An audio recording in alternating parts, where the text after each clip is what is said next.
ትዕግስት ምንድነው? ትዕግስትሳ ምንድነው? ትዕግስት ቢያንስ 3 ነገሮች ላይ ብንታገስ ጥሩ ነው።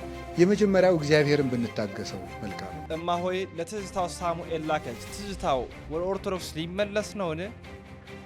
እና ተመለስ እመቤቴን ለምን ካድካት የሚል ሐሳብ አንስተዋልና እሷ ማሪና ትምርሃለች ተመለስ እያለቀስኩ ነው አባዬ ድምፅህ እያናፈቀኝ ነው።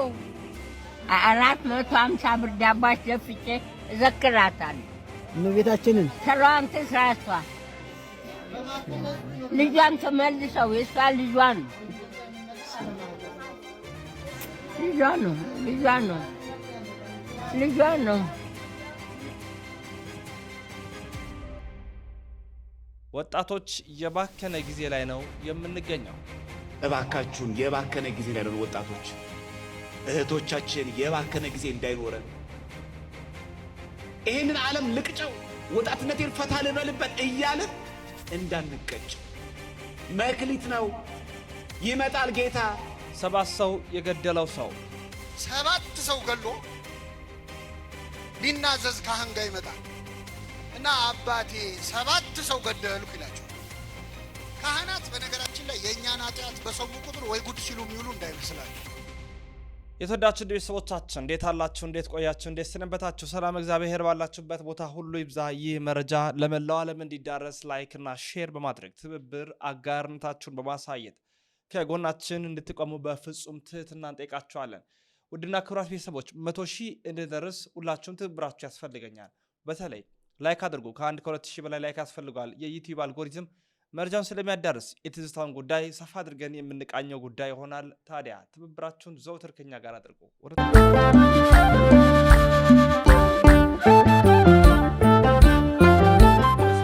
ወወልድ ወመንፈስ ቅዱስ አሐዱ አምላክ አሜን።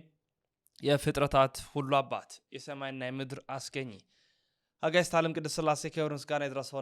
እናታችን እመቤታችን ድንግል ማርያም ውዳሴና ክብር ይድረሳት። ቅዱሳን እንደየማዕረግና ክብራቸው ምስጋና ይድረሳቸው። እንዴት አላችሁ? እንዴት ቆያችሁ?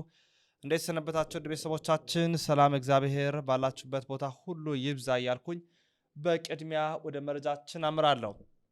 ወጣቶች የባከነ ጊዜ ላይ ነው ያላችሁት። ዲያቆን ዘማርያም ይህንን በጣም ከልብ ሆኖ ያስተማረው መልእክት እንካታል።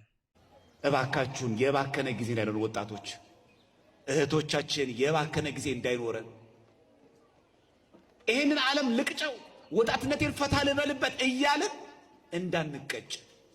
መክሊት ነው ይመጣል ጌታ ይመጣል መርማሪው ይመጣል የሁሉ ንጉሥ የሁላችን ፈጣሪ እግዚአብሔር ይመጣል።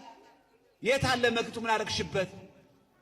ለአንቺ የሰጠሁትን ዕድሜ እኮ ሌሎች ሰጥቼ ቢሆን ኖሮ ባፈሩ ነበረ ብሎ ይወቅሳል።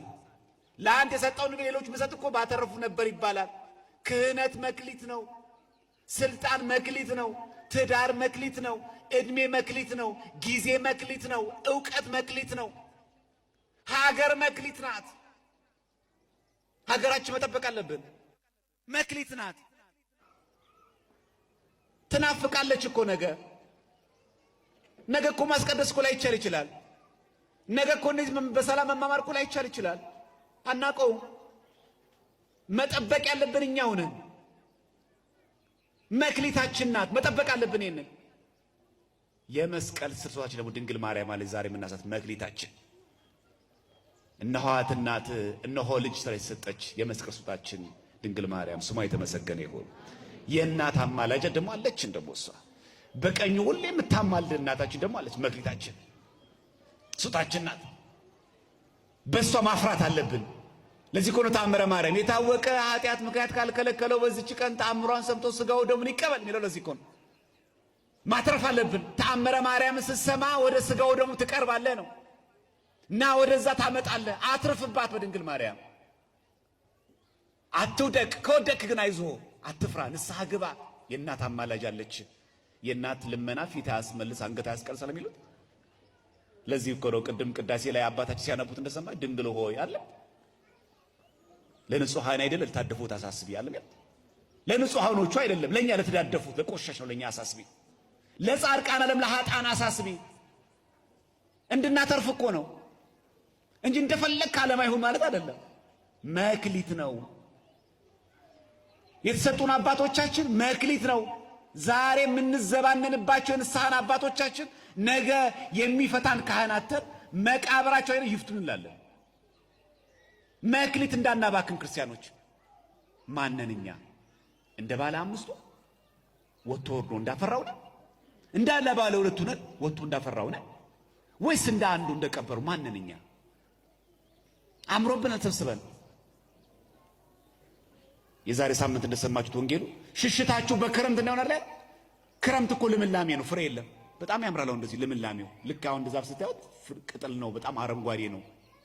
በክረምት ሁሉም ዛፎች ልምላሜ ያላቸው ፍሬ ግን የላቸው። ሲታይ ዛፉ ያምራል ልምላሜው። ልክኛው ነጣ ለብሰን ስንታይ በጣም ነው የምናምረው። ወንዱ በዚህ በኩል ሴቱ በዚህ በኩል፣ የመዘምራን ልብሱ የካህናት ልብሱ ልብሰ ተክህኖ እንዴት ነው የሚያምረው። ሲንፈተሽ ግን ገለባ አለ ወይስ ፍሬ ነው ያለው? ምንድን ነው ያለው? የሚጠበቀው ፍሬ ነው። ለዛም ነው ከደብረ ዘይት ሳምንት ቀጥሎ ገብርኄር ታማኝ አገልጋይ፣ እውነተኛ አገልጋይ፣ እውነተኛ ታማኝ። ዛሬ እኮ ብዙ ሻጭ እኮ ነጋዴ እኮ አለ። እንደዚህ አይደለም። እኛ ብዙዎቻችን አንድ እግራችን ቤተክርስቲያን ነው፣ አንድ እጃችን ዓለም ነው። ወጣቶች የባከነ ጊዜ ላይ ነው ያለነው። እኛ ከታማኞቹ ወይንስ ከቀበረው ከየትኛው ነን? በዚህ ሰዓት መክሊታችንን ልንቀበል፣ መክሊታችንን ልንጠብቅ፣ መክሊታችንን ልናከብር ይገባል።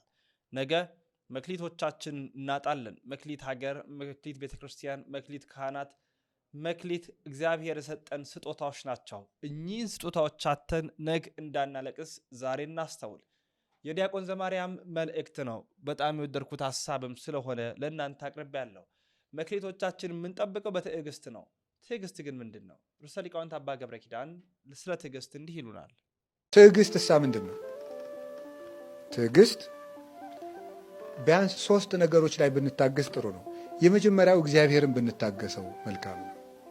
እግዚአብሔርን ብንታገሰው ማለት ያልመለሰልንን ጥያቄዎች እስኪመልስልን ድረስ አለማጉረምረም ማለት፣ መጠበቅ፣ አንተ በጊዜው ሁሉንም ታደርጋለህ ማለት።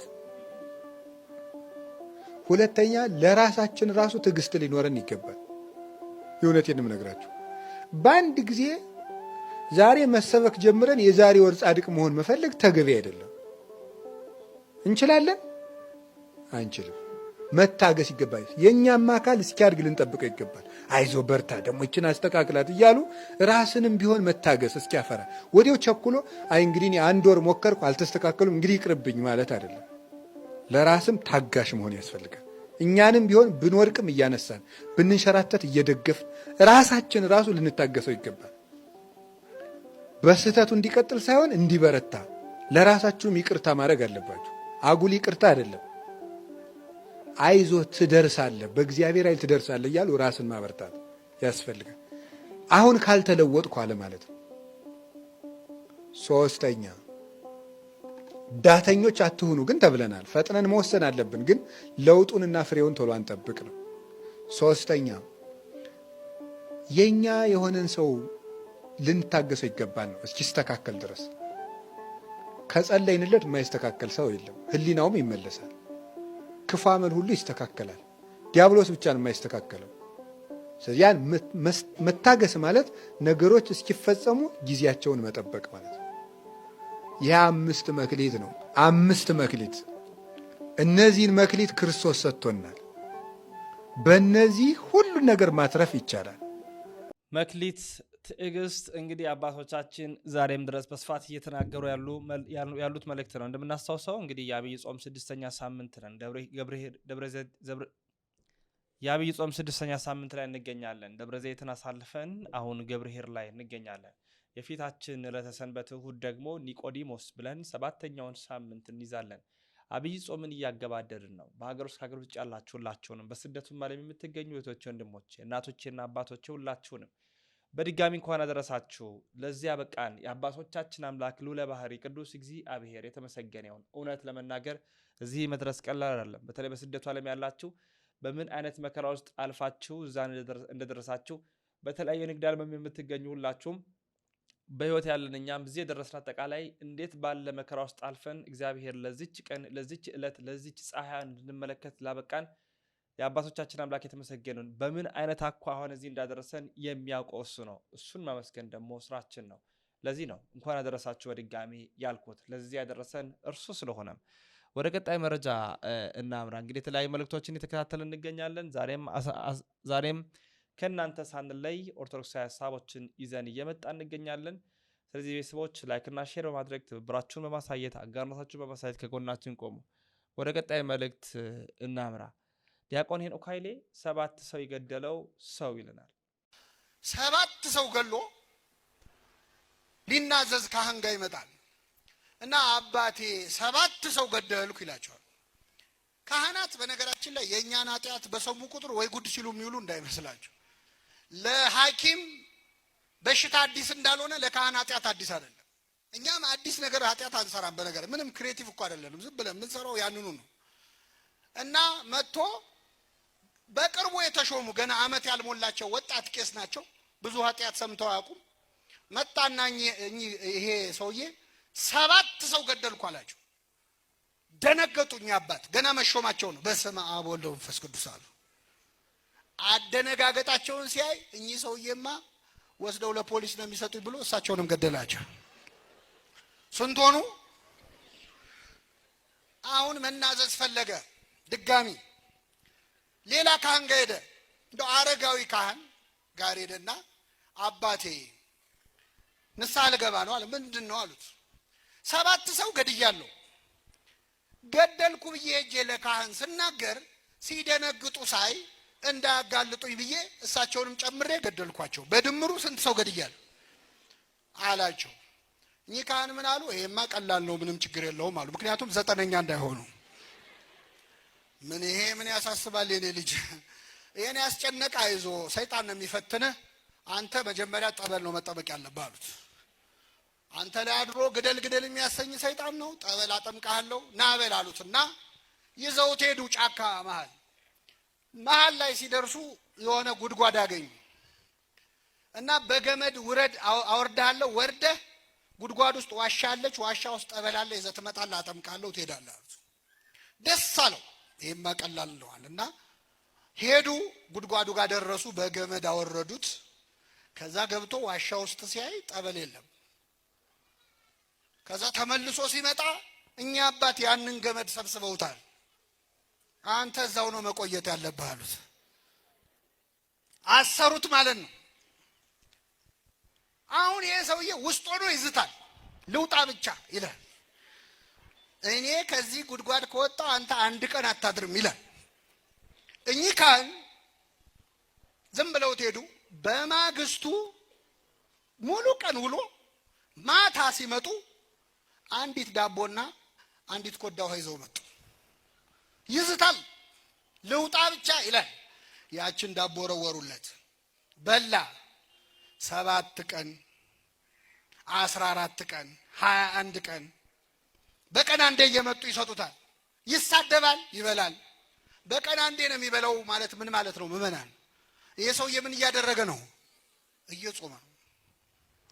ይገርማቸዋል። ወር 2 ወር ሲሆነው ስድቡ የቀነሰ መጥቶ አንድ ቀን ሲመጡ ምን አላቸው? አባ ነገ ሲመጡ ከዳቦውና ከውሃው ጋር መጽሐፍ ቅዱስ ይዘውልኝ ይምጡ አላቸው። እሺ አሉት። አሁን ቁጭ ብሎ ከኦሪት ዘፍጥረት ጀምሮ ማንበብ ጀመረ። ሲያነብ ልቡ ተሰበረ። ኧረ አባቴ አለ፣ እኔ ሰው ገደልኩ ብዬ ነው የተናገርኩት። የእኔ ኃጢአትማ ብዙ ነው፣ እንዲህም አድርጌያለሁ ይላል። አይዞ እግዚአብሔር ይፍታ ይሉታል፣ ይሄዳሉ። እንዲህ እያለ 1 2 ዓመት 3 ዓመት ሆነ። አንድ ቀን እኛ አባት ውሃና ኮዳቸውን ይዘው ዳቧቸውን ይዘው ሲመጡ ይሄ ሰውዬ እዛ ጉድጓድ ውስጥ የለም። ደነገጡ። ያው የሱ ነገር አይታመንም፣ ቤት በኩል ዞሮ ሊመጣ ነው ብለው ግራ ቀኝ ሲያዩ አባቴ ይፍቱኝ የሚል ድምፅ ሰሙ። ቀና ሲሉ ሰውየው አየር ላይ ነው ያለው። እግዚአብሔር ይፍታሉ። ተሰወረ።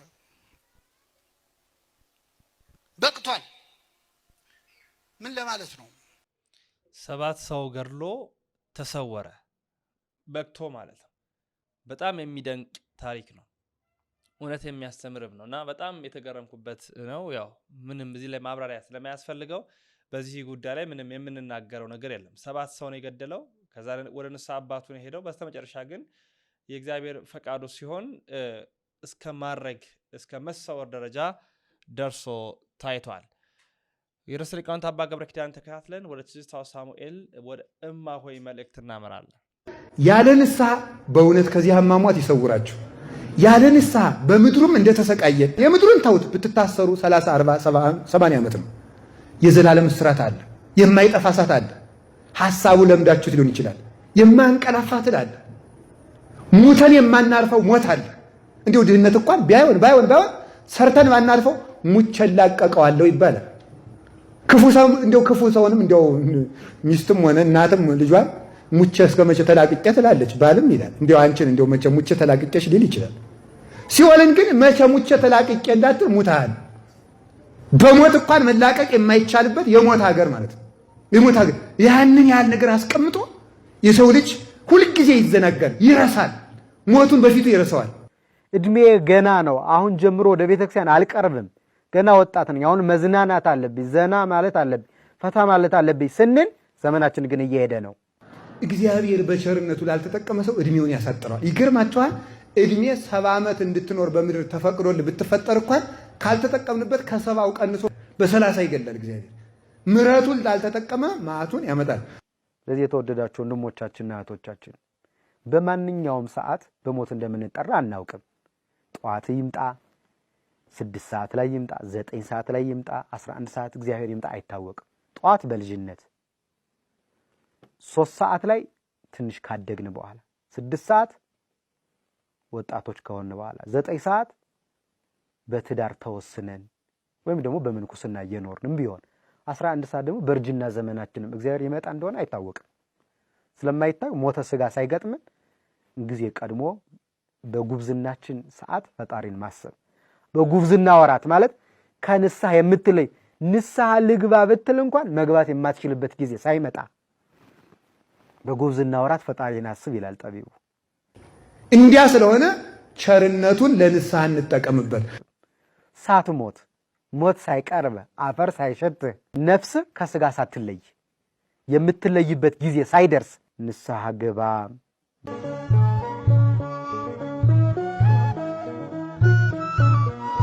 አሁን ጌታ በቤተልሔም ትንፋሽ ሲቀበል የምን የተቀበለ የላምሽ አቤት ያህያ በጣም የሚደንቀኝ ይሄ ያህያን ትንፋስ አልተጸየፈም። ያ ማለት ማን ነው? አህያ የሚመስሉት በጣም የተዋረዱ በኃጢአት የጎሰቆሉ ሰዎች ነው። የልደት ዕለት ጌታ አህያይቱ ምዳ ስትነፈስበት የተቀበለበት ምክንያት እንደ አህያ እንኳን ወርዳችሁ ብትወድቁ እንኳን እቀበላችኋለሁ ለማለት ነው። እንደዚያም ብትሆኑ እቀበላችሁ እንዲህ ብሎ እጁን ዘርግቶ የአህያን ያህል አይምሮ አታችሁ ከእንስሳት ቢያንስ በሬ ይበላል፣ ላም ይበላል፣ ፍየል፣ በግ፣ ዶሮ ይበላል። ከሚበሉት እንስሳት በታች እንኳን ወርዳችሁ የምትጣሉ አህያ እስክትሆኑ ድረስ ብትበድሉ እንኳን ከተመለሳችሁ እቀበላችኋለሁ ለማለት የአህያይቱን እስትንፋስ የተቀበለበት ምክንያት እሱ ነው። አንዳንድ ሰው ወደ ቤተ ክርስቲያን ና ሲባል አይ እኔ አሁን ሱሰኛ ነኝ፣ ዘማዊ ነኝ፣ ቆሽሻለሁ፣ አንዳንድ የማስተካክለው ነገር አለ ይላል። የሚያስተካክለን ማን ነው? እሱ ደግሞ የፈለገ ብንቆሽሽ አይጸየፍም። ባሕረ ምሕረት ነው።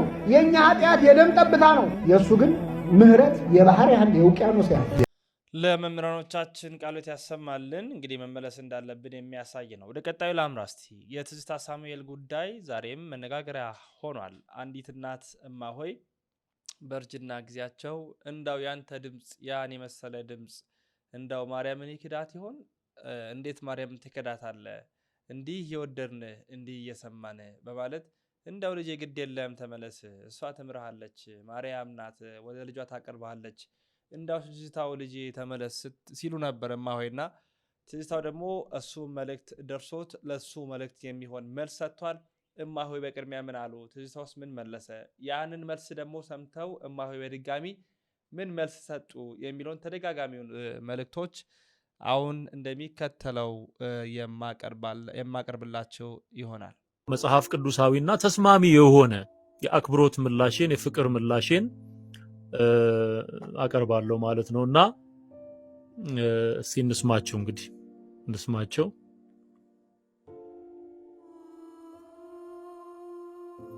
ታው እኔ መሰለ ድምፅህን ይዘህ እኔ ጌታ መቤትን ትክዳት እሷ ማሪና ትምርሃለች ተመለስ እያለቀስኩ ነው አባዬ ድምፅህ እያናፈቀኝ ነው ምን ላድርገው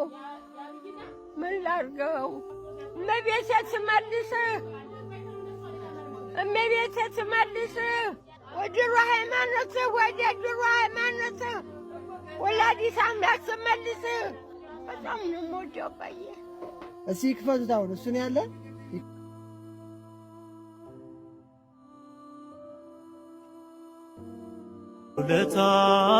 ውለታህን እንዴት ረሳለሁ ስጦታህን እንዴት ረሳለሁ የኔ ጌታ ገና ዘምራለሁ የኔ ጌታ ገና ዘምራለሁ ኦርቶዶክስ ከተመለሰ ይዘክራሉ 450 ብር ዳቦ አስደፍቼ እዘክራታለሁ እመቤታችንን ስራዋን ትስራ እሷ ልጇን ትመልሰው የእሷ ልጇ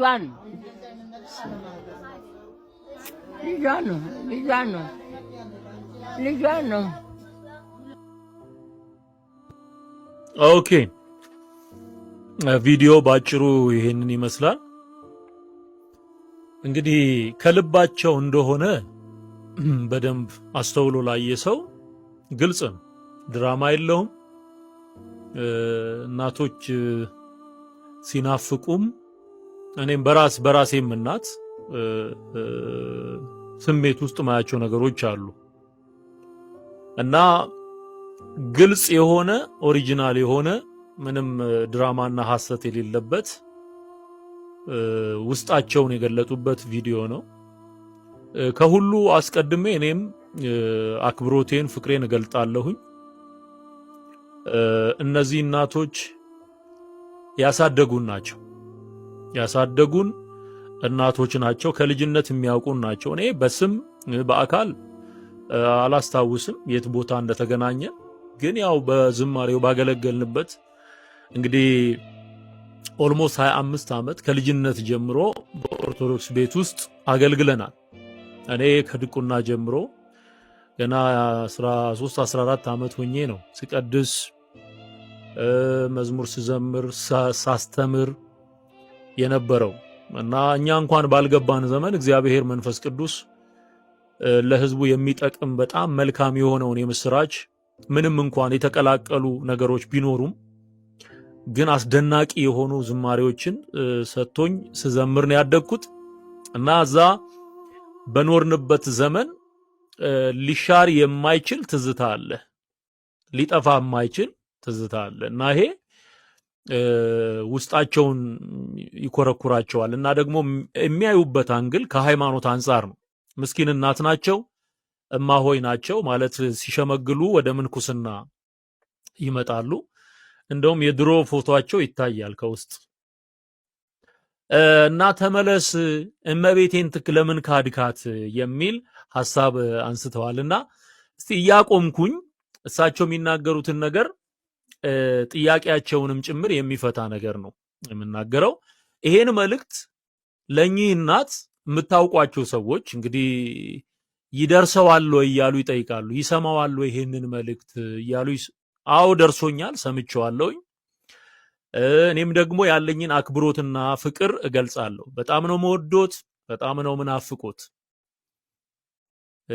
ደግሞ ይሄ መልእክት ከልብ የመነጨ የፍቅር መልእክት ስለሆነ በአክብሮት ተቀብያለሁኝ ጌታ ኢየሱስ ዘመኖትን ይባርክ እድሜና ጤና ይስጦት እናታችን በጣም ነው ምንወዶት እዚህ ውስጥ አሁን ይሄን መልእክት ስናገር ብዙ ሰዎች እየሰሙ ነው ይሄን መልእክት ለሳቸው እንድታደርሱልኝ እኔም ማደራ ላለሁኝ ማለት ነው ከተናገሯቸው ነገሮች ያቆምኩኝ ቪዲዮን እንደገና እንስማው ትዝታው እኔ መሰለ ድምፅህን ይዘህ እኔ ጌታ መቤትን ትክዳት እሷ ማርያም ትምርሃለች ተመለስ። ኦኬ ይሄ የመጀመሪያው ፍሬዝ ነው ማለት ያው ይሄን የመሰለ ድምጽ ይዘ ለምንም መቤቴን ካድካት የሚል ነው እና ተመለስ የሚል እና ተመለስ እመቤቴን ለምን ካድካት የሚል ሐሳብ አንስተዋልና እስቲ ያቆምኩኝ እሳቸው የሚናገሩትን ነገር ጥያቄያቸውንም ጭምር የሚፈታ ነገር ነው የምናገረው። ይሄን መልእክት ለኚህ እናት የምታውቋቸው ሰዎች እንግዲህ ይደርሰዋል ወይ እያሉ ይጠይቃሉ። ይሰማዋል ወይ ይሄንን መልእክት እያሉ አዎ ደርሶኛል፣ ሰምቼዋለሁኝ። እኔም ደግሞ ያለኝን አክብሮትና ፍቅር እገልጻለሁ። በጣም ነው መወዶት፣ በጣም ነው ምናፍቆት። ደግሞ ይሄ መልእክት ከልብ የመነጨ የፍቅር መልእክት ስለሆነ በአክብሮት ተቀብያለሁኝ። ጌታ ኢየሱስ ዘመኖትን ይባርክ፣ እድሜና ጤና ይስጦት። እናታችን በጣም ነው የምንወዶት። እዚህ ውስጥ አሁን ይሄን መልእክት ስናገር ብዙ ሰዎች እየሰሙ ነው። ይሄን መልእክት ለሳቸው እንድታደርሱልኝ እኔም አደራ ላለሁኝ ማለት ነው። ከተናገሯቸው ነገሮች እያቆምኩኝ ቪዲዮውን እንደገና እንስማው። ትዝታው ይህን የመሰለ ድምፅህን ይዘህ ጌታ መቤትን ትክዳት እሷ ማርያም ትምርሃለች ተመለስ። ኦኬ ይሄ የመጀመሪያው ፍሬዝ ነው ማለት ያው ይሄን የመሰለ ድምጽ ይዘ ለምንም መቤቴን ካድካት የሚል ነው እና ተመለስ የሚል ቃል አለና የጃንደረባው ምርኮ አስመላሽ እንትን ግሩፕ የሚሰራቸው ስራዎች አሉ። ከዚህ በፊት የተሰሩ ስራዎች አሉ እና ገብቶት የወጣና ክርስቶስ ኢየሱስን ተረድቶ ከሃይማኖተኝነት ወደ እምነት የመጣ ሰው ወደ ኋላ አይመለስም። ትዝታው ማርያምን ክዷታል ወይ ስንል ማርያም አትካድም። በነገራችን ላይ የማርያምን ማንነት ዲናይ ማድረግ አይቻልም። የኢየሱስ ክርስቶስ እናት ናት። አሁን እኔም ይሄንን ልክድ አልችልም። የጌታዬ የኢየሱስ ክርስቶስ እናት ናት። ማን? ማርያም። መጽሐፍ ቅዱስ ብጽዕት ይላታል። አዎ ብጽዕት ናት። ደግሞ የክርስቶስ ኢየሱስን መከራውን አይታ ስታነባ በመስቀሉ ስር እንደነበረች መጽሐፍ ቅዱስ ይናገራል። ይሄንን እናምናለን። የትኛውም ጴንጤ በነገራችን ላይ የማርያምን የመጽሐፍ ቅዱስ ላይ የተቀመጠውን እውነት አይክድም። የትኛውም አማኝ ማለት ነውና ማርያም ስለ ማርያም መጽሐፍ ቅዱስ የሚነግረንን በአዲስ ኪዳን የተጻፈውን ነገር እኔም ማምናለሁኝ፣ እሱንም አስተምራለሁ። እኔም አላምነው ተረት ነው። በማርያም ስም የተጻፉ እንደነ ታምረ ማርያም፣ እንደነ ራእየ ማርያም፣ እንደ ውዳሴ ማርያም፣ እንደ መልካ ማርያም፣ እንደ ነገረ ማርያም እየተባሉ በማርያም ስም ሰዎች ፈጥረው ያስገቧቸው የእግዚአብሔር ቃል የማያስተምረንን ሰዎች ግን ፈጥረው ያስገቡትን መርጌቶች፣ ደብተሮች ጽፈው ያስገቡትን ነገር እሱን አላምንም። እኔም ማምነው የተጻፈውን ነው ማለት የእግዚአብሔር ቃል የሚለውን ነው።